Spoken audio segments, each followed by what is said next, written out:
अंगराज कर्ण एक ऐसा नाम, एक ऐसी हैसियत जिसे यूं तो सब कुछ जन्म से यानी कि मां की कोख से मिलना चाहिए था।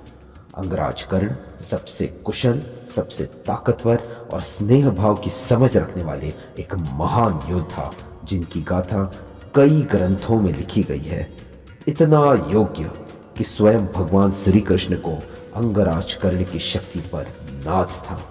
फिर ऐसा क्या हुआ, क्यों हुआ कि एक सूर्य पुत्र को उस वक्त के सूत कहे जाने वालों के बीच ना सिर्फ पलना पड़ा, बढ़ना पड़ा, बल्कि हर दम हमेशा उनके साथ सूतों जैसा व्यवहार भी किया गया।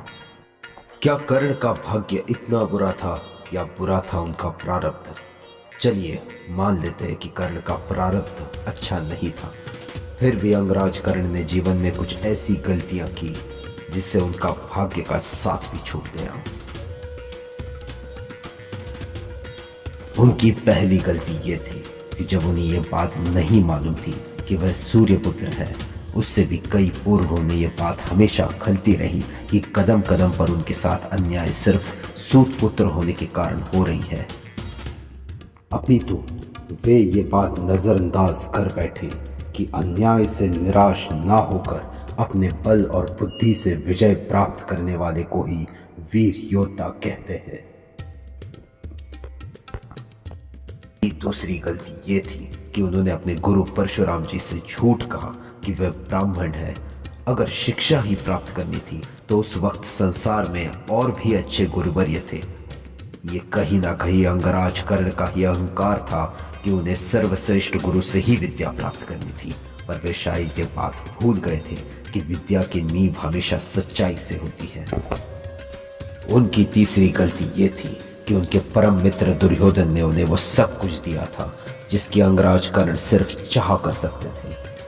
कर्ण ने भी मित्र धर्म खूब निभाया, परंतु वे ये बात भूल गए कि गलत राह सब कुछ दे सकती है, जैसे दौलत, शौहरत, जैसे कि जुआ, सट्टा, लॉटरी से मिलता है। लेकिन इसलिए मन को वहां झोंक देना बिल्कुल गलत बात है। अंगराज कर्ण की चौथी और सबसे बड़ी गलती, जब द्रौपदी का चीरहरण हो रहा था तब यूं तो सारे कौरव उस दृश्य के मजे ले रहे थे, सिवाय अंगराज कर्ण के। अंगराज कर्ण यह भली भांति जानते थे कि उस वक्त जो हो रहा था वह एक दरिंदगी थी, बहुत गलत हो रहा था उनकी आंखों के सामने। पर उन्होंने हिम्मत जुटाकर अपने परम मित्र और बाकी कौरवों को यह पाप करने से नहीं रोक पाए और सरेआम बेइज्जत होने वाली महिला का सम्मान गिरने दिया था। अब अंतिम और सबसे आखिरी गलती उस परम योद्धा ने यह की कि जब वासुदेव उनसे मिलने आए थे ये विनती करते हुए कि वे कौरवों का साथ ना दें, तब सब कुछ जानते हुए भी उन्होंने स्वयं देवकी नंदन को ठुकरा दिया। यह दुस्साहस भी शायद इतना साहसी कर्ण ही कर सकते थे। शायद कर्ण अपना अंत जान चुके थे। शायद कर्ण ये भी जान चुके थे कि सामने जो सारथी बैठे हैं वे साक्षात इस महाभारत के रचयिता है।